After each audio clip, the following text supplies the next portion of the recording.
English Easy Podcast. Hello, learners. Welcome back to English Easy Podcast, your partner to learning English. Have you ever noticed that, the most powerful person in a boardroom is rarely the one shouting? Oh, yeah. It's almost never the loudest person. Right.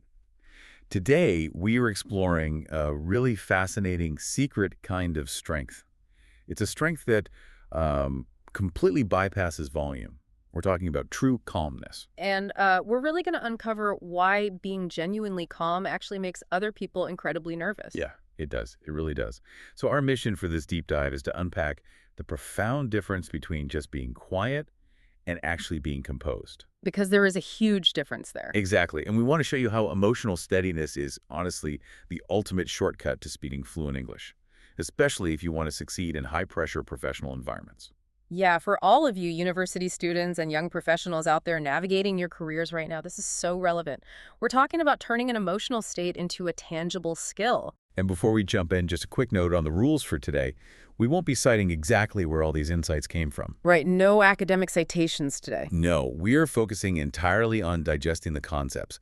We want to give you the valuable vocabulary to help you level up your language in your career. And the best part is that this is a fully learnable skill. It's not something you just have to be born with. Thank goodness, because let's get right to the root of this. Society almost always misinterprets this concept, right? Oh, completely. People so often assume that being calm means you're weak. Like they equate it with softness or being a pushover or, just being easy to ignore. Yeah, they really do. So I have to ask, if calm is actually this ultimate power move, why do our brains naturally default to associating loud, fast reactions with power? Well, we really have to look at our evolutionary wiring for that. We are fundamentally wired to trust noise before depth. Noise before depth. What do you mean by that? So if you think about early human survival, loud reactions were vital. They announced danger, or they announced dominance. Like someone shouting in a cave or something. Exactly. Someone shouting or taking up immense physical space triggered an immediate response in the group. Our brains learned to process that sheer volume as power. Wow. Okay. That makes sense. Right. And today, we aren't living on the savannah anymore, but when someone in a meeting is speaking loudly or reacting quickly or interrupting, Which happens all the time. it does. And our primitive brain still processes that massive emotion as, this person is asserting dominance, this person has the power. So the noise is essentially like performing for us. It demands attention. Yes, it's a performance, but true calm operates on a completely different frequency. Because it requires a person to actively choose not to let a highly charged moment control them. And that active choice is what makes it so formidable. There's a brilliant analogy that perfectly captures this dynamic. Oh, I love a good analogy. Lay it on me. Think of a calm person like a tree with incredibly deep roots. Right. On a beautiful sunny day, that tree doesn't look dramatic at all. It's totally unremarkable. Just standing there doing nothing special. Exactly. But then a massive storm rolls in. The wind is howling, debris is flying everywhere, and anything that isn't tethered to the ground is blowing away. Oh, wow. And in that chaotic moment, you suddenly understand exactly where the tree's strength was all along. Because it's not moving. Right. From far away, stillness can look like passivity or weakness. But up close, under intense pressure, stillness is revealed as absolute stability. That is so powerful. That distinction between looking strong and actually being strong is vital. But I think we need to separate real calmness from a very dangerous counterfeit here. Definitely. Because a lot of people confuse being composed with just, feeling nothing at all. Oh, that is such a common track. True calm is absolutely not an emotional shutdown. Right. It's not suppression. No, not at all. And it's not feeling numb either. Suppression is essentially a terrible emotional storage system. A terrible storage system. Yeah, it's the act of taking all of your anger, your anxiety, your frustration, and just shoving it down into a dark box and pretending it isn't there. It's like shoving all your messy clothes into a tiny closet, leaning all your body weight against the door, and smiling at your guests saying, "My house is perfectly clean." That is exactly what it is. And we all know what happens eventually, right? The door bursts open. Yes. The hinges break, the door bursts open, and the mess spills out everywhere, usually at the worst possible time. Because suppression takes immense energy. It does. And numbness, on the other hand, is a state of emotional disconnection. You're basically absent from the moment. So you aren't actually calm, you just aren't there. Right. True calm is characterized by presence. So a truly composed person is still feeling the heat of the moment then. Oh, absolutely. They notice the pain, they feel the pressure of the deadline, they might even feel a surge of anger at a disrespectful comment. But they just handle it differently. They feel all of it, yeah, but they simply do not let that emotion take the steering wheel. They remain in the driver's seat. They acknowledge the anger sitting in the passenger seat next to them, but they refuse to let it drive the car. Beautifully put, yes. So, which brings us to how this actually plays out in the real world. Like the office politics, difficult clients, intense university debates. The fun stuff. Right. How does this internal emotional steadiness translate into a tangible competitive edge for your career? It really comes down to understanding the mechanics of chaos. In professional environments or even personal arguments, chaos expects cooperation. Chaos expects cooperation. Wow, so when people push your buttons, they're doing it specifically to feel in control. Exactly. Their own internal anxiety is making them act out, and they want you to react so they can validate their own emotional state. They want you to join them in the storm. They do. It's like someone tries to start a massive tug-of-war with you. They shove the rope into your hands, they're digging their heels in, yelling, sweating, pulling with all their might. And you just look at them, and you drop the rope. I just dropped the rope. And Yeah. what happens to the other person? They don't win, right? No, the result is that they fall flat on their back. They fall backward from their own momentum. Yes. There's another incredible piece of imagery for this. Imagine someone throwing a heavy ball as hard as they can against a brick wall. Okay, I'm picturing it. They fully expect it to bounce right back to them so they can throw it again.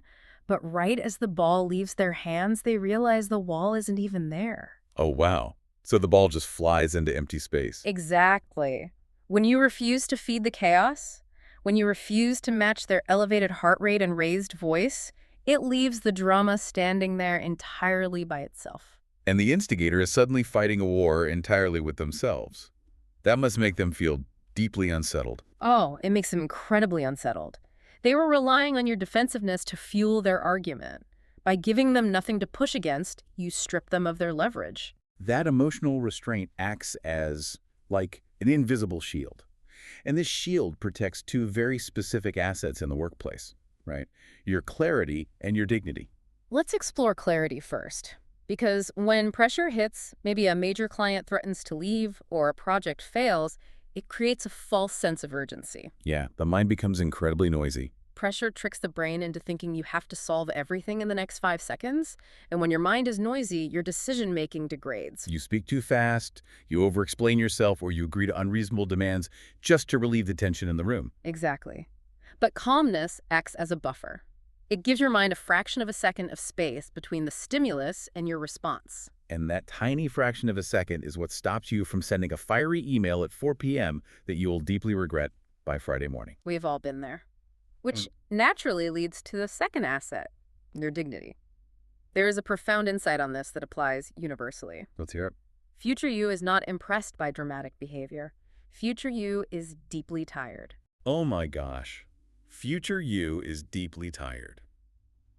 That completely shifts the goal of an argument. It really does. Dignity in the workplace isn't about having the sharpest comeback. It isn't about winning a confrontation by asserting dominance or raising your voice. Dignity is about leaving a conversation without losing yourself. It's the self-respect you maintain when you refuse to let someone else's bad day dictate your character. Yes, it allows you to walk away from a toxic interaction and still feel entirely intact. Now, that exact same fight-or-flight response that ruins negotiations is what makes you forget your vocabulary during a presentation, right? Oh, 100%. So this emotional restraint isn't just about surviving office politics. It's the exact same emotional intelligence required to master public speaking and speak English fluently under pressure. The neurological connection between emotional regulation and language fluency is absolute. You cannot separate the two. Okay, let's put you, the listener, right in the middle of this. Imagine you are in a crucial meeting. You're giving a presentation to senior management. The stakes are high. High stakes, exactly. You are speaking in English, which is your second or third language. You're doing great, but suddenly, right in the middle of a complex sentence, You forget a critical word. Your mind just goes blank. Totally blank. Oh. Or you realize you just used the completely wrong verb tense, Yeah. and you see a colleague slightly raise an eyebrow. Oh, that's the worst feeling. The panic hits your bloodstream like ice water. Yeah. Your face gets hot. Your chest tightens. We have all experienced that visceral reaction, and what is vital to understand is what is happening inside your brain in that exact microsecond. What is happening? Because it feels like my English just disappeared. But it didn't. Your English vocabulary didn't suddenly delete itself. Years of language study didn't evaporate. The pressure just got to the doorway first. Wait, so the pressure triggered an amygdala hijack? Precisely. Your fight or flight nervous system sensed a social threat like that raised eyebrow, and it hijacked the brain. Wow. It physically diverted energy away from the prefrontal cortex, which is the higher level cognitive center where your English vocabulary and grammar rules are stored. Oh, I see. Instead, all that energy went to the privative clavicle centers. This is why calm protects clarity in language. When you actively calm your nervous system, you keep the doorway to your prefrontal cortex open. That makes so much sense. And it totally shifts how people perceive your competence, too. How so? Well, when you hit that moment of linguistic panic, the biological instinct is to rush, right? Yeah. You want to apologize profusely. You speak faster to cover up the mistake. You just want the spotlight off you. Exactly. You just want to run away. But if you hold your ground, if you just pause and speak slowly and carefully, you aren't broadcasting a lack of confidence. You are broadcasting thoughtfulness. Yes, that is the hallmark of what we call seasoned confidence.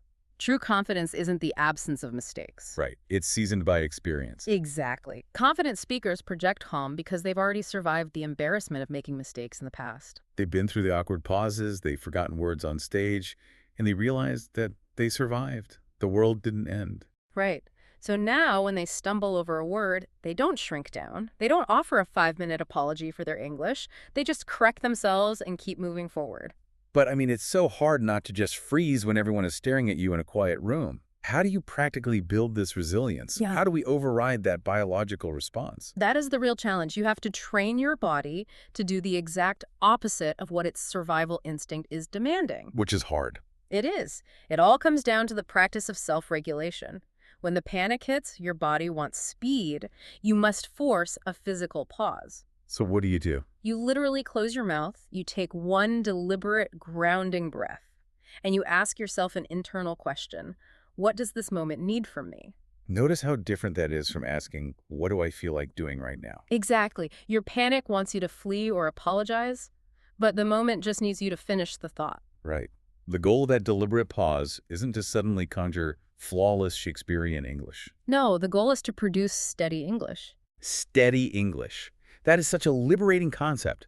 Stable, reliable communication is so much more valuable than perfect grammar. People very rarely remember the exact syntax or vocabulary you used in a meeting, but they always remember the energy you brought into the room. Absolutely. If you project steady, composed energy, they will perceive your English as highly competent, regardless of a minor grammatical slip along the way.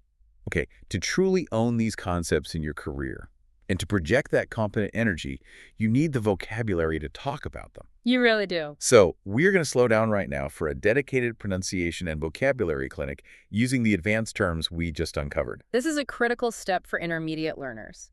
Understanding a concept is one thing, but having the linguistic tools to articulate it is what actually elevates your professional presence. And we want you, the listener, to actively participate here. Wherever you are listening, repeat these words out loud with us. Yes, definitely speak them out loud. Let's start with the anchor of this entire deep dive.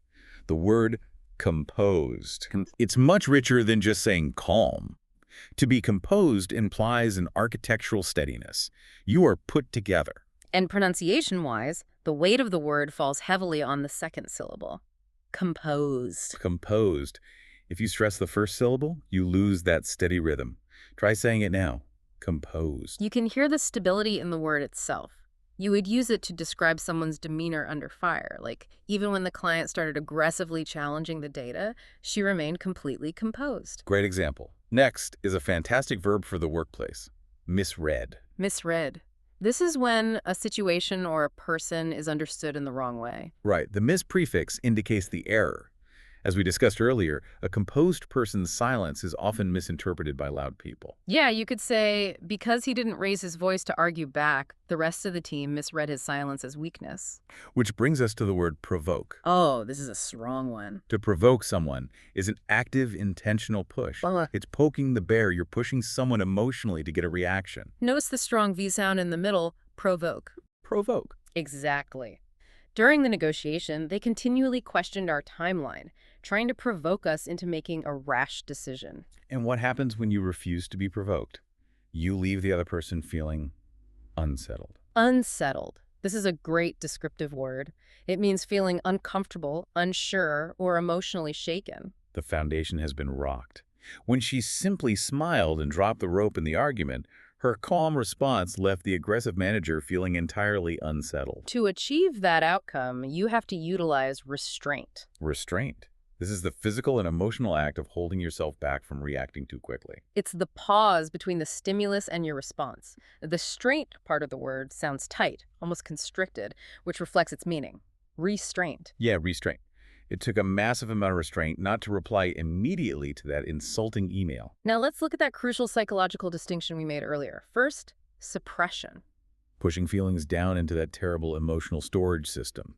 Years of emotional suppression eventually led to his burnout. And we contrasted suppression with feeling numb. Numb. Numb is a state of emotional emptiness. The B at the end is silent, so it's just pronounced numb. You aren't processing anything, you're just emotionally disconnected. Right. After working 80-hour weeks for a month straight, she didn't even feel stressed anymore. She just felt numb. Moving to more positive traits, we have resilient. Resilient. This is bouncing back from difficulty. You face difficulty, you absorb the shock, and you bounce back. Notice the Z sound this makes here. Resilient. Resilient. The team proved to be highly resilient. After losing the major contract, they immediately regrouped. And when you practice resilience over a long period of time, you become seasoned. Seasoned. You become wiser, steadier, and largely unbothered by chaos because you've seen it all before. We realized we needed a truly seasoned project manager to handle such a complex account. Finally, the foundational tool that makes all of this possible, self-regulation. Self-regulation. It's the conscious, healthy management of your own emotional reactions. Choosing to close your mouth and take a deep breath before answering a hostile question is a profound act of self-regulation. Applying this vocabulary in your real life is how you transition from just intellectually understanding a concept to actually embodying it in your career. And to help you do that, we have a specific mini challenge for you to take into your day. Yes.